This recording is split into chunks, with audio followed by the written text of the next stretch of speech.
Hi there, family. How are you? I am good, and I trust that you are too. All right. Let's talk quickly today about clearing out the clutter. Yes, clearing out the clutter. All of us have some form of clutter in our lives. If you don't believe me, listen to this video. Or if you do believe me, listen to this video. Either way, listen to this video. All right, so we have clutters of many types and forms. Some of us have financial clutter in our lives. Let us start right there, because all of us have to deal with finance some way or another. Whether you have a lot of money or you own a little bit of money, we all have to interact with money at some point in our life or not. Now, one of the financial clutters that we have in our life is debts. Yes, we have bad debts. We owe people money, and we're not supposed to really owe people money over an extended period of time, unless it's like the banks and those businesses where you and the organization have an agreement that you're going to pay your loan over 2, 3, 4, 5, 6, 7, 8, 9, 10 years. That's different. I'm talking about those everyday loan where you borrow from people and say you're going to pay back, and some of you up to today you have not paid back your brother the money you borrow from your brother or your sister or your cousin, your aunt, your uncle, or that friend who loaned you some money and is expecting you, and you had agreed to repay them, and you have not repaid them up to now. Clear the financial clutter. The moment you get the money in your hands, the first thing you should be thinking about is your tithes. Yes, the money you pay to God, because the Lord says, hey, shall a man rob God? So you give God his and don't put God in the financial clutter of your life. I tell you who God tithes, so you have a clutter right there for God. But anywho, talking about the other debts that you owe to family, friends, and even the strangers you borrow from, pay them up, man. After you pay the tithes, the next month you should pay the debt. Think about Sam, Jamie, Johnny, Lisa, whoever you owe. Begin to pay them 1122 until your financial clutter is cleared. It's a bad look, It's a bad look when you owe the people money, because guess what? There's coming a day when you're going to want to borrow from them. And because of the financial clutter that you have created in your life with people, that cause even you know to be hiding from some people that you owe money. As time goes by, you're going to find that you'll not be able to get anybody to borrow any money from, because they're going to realize that you're a financial scammer. Yes, that you scam monies from people and don't pay them back. That's rude. That's ungodly. That's not nice. We don't do that on our channel, right? We pay our debts. And after we've cleared up our debts, we learn to manage our money. That we don't have to be borrowing from everybody. Good? I know in this life you have to borrow some money, but let it be a sensible loan. You have to borrow from the bank or some financial institution for a good cause. Not no little nonsense. Alright. Another clutter we have in our lives is so-called friends. Some persons we have in our life that we call friends, but they're not necessary, Find the good ones. Sift your friendship circle. Find the few who hold you at heart and who you hold at heart, and keep that few. And it might boil down to 1 or 2 persons. But if you have so much friends in your lives, and this one is to bring the gossip, this one is to help you to slander, this one is to carry news. No, though you don't need those kinds of friendship that don't pour good energy into you and allow you to pour good energy into the universe. No. Check in your friendship circle and see each of your friends, John, Mary, Tom, Sue, and see how are they serving you. Right? Are they serving the negatives of your life? Your greed or need for gossip? Your greed or need for hypocrisy? Your greed or need for slander? Your greed or need to chat people business or chat people? No. What are they sowing in your life? Like teaching you how to invest financially, teaching you how to grow spiritually, teaching you how to be thankful for the things of life. Those are the friends you need to have, and other things that they'll do, which is good. So clear the friendship clutter.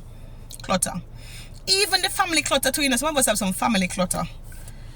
While we can't do anything about the people that we are related to, we can decide how often we interact with them and who in our family we interact with.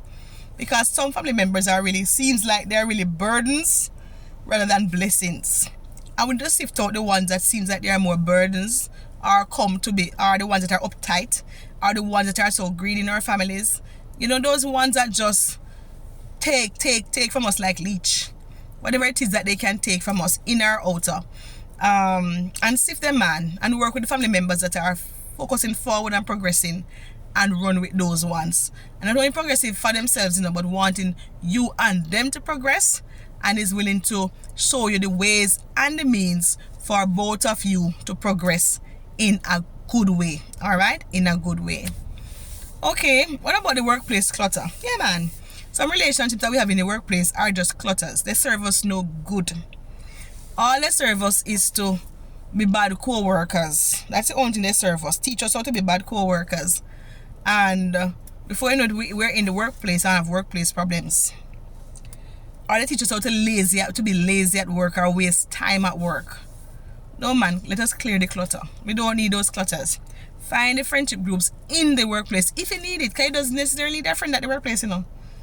You don't necessarily need to. But if you're one of those persons who need a friend at the workplace, find persons that will help you to make your work better, to cause you to shine in the workplace. Persons who will help you to be a good worker in the workplace, and for the glory of God. All right. What about clearing our mind clutter, our mental clutter? Man, we need to shelve some things in our minds. We need to take out some things in our minds. Some of us are in 2025, but our minds are always in 1980, 83, 1970, 2000. Our mind is always in the past, regretting or reimagining or reliving some horrendous things that happened to us in the past, some mistakes, and some things that pained our heart, some unforgiveness, some strife, some malice. No, we need to clear the worry, clear the clutter of our minds, clear out the worry, clear out the hate, clear out the everything that comes to our mind ever so often to bring us back to our past at a place that was painful, hurtful, and dark.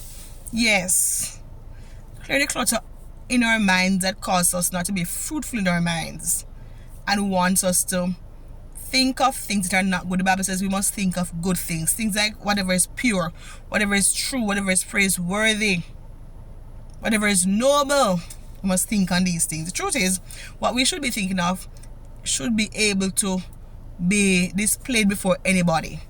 And if what we're thinking of can't be displayed before anybody, then we shouldn't be thinking about it. All right. And finally today, before I go, because I'm heading to work, clear the clutter of our heart.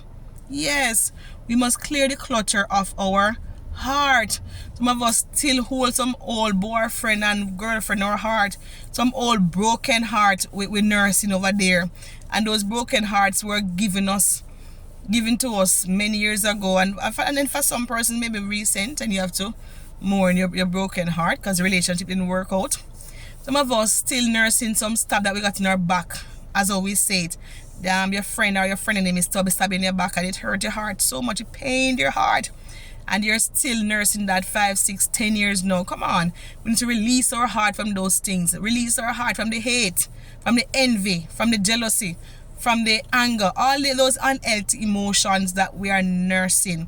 We need to release them from our heart because they do not belong into our heart.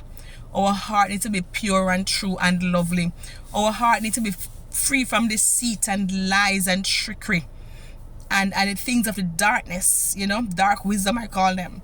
Our heart needs to be filled with wonderful, beautiful things, because the truth is, if the heart have to stress so much to pump the blood and whatever other function the heart does, and then have to take on the hate, the malice, the grudge, the strife, we're going to get the strokes. It's going to lead to the strokes. It's going to cause us to faint and die before time. But when we clear the clutter out of our hearts, and our hearts is pure and clean and true. I did say the final one. Let me give you a brata. Let me give you an extra one. Clear the clutter out of your house. We must have some drawers in our house, so we need to empty of the clothes that are in those drawers. We need some sweeping up to do. Throw away some old pictures, some old frames, some old bottles, some old items, some old clothes that we have from Wapikil Philo, from ancient days. Some of us still have clothes, as adults as we are. We still have clothes from our childhood. Not say they can have one, one little suit to say, okay, this was when I was 5. But you have clothes from when. Some old books will smell moldy and you struggle to read it and smell it because it's musty and moldy. And you can barely see the words now because the pages have gone dark.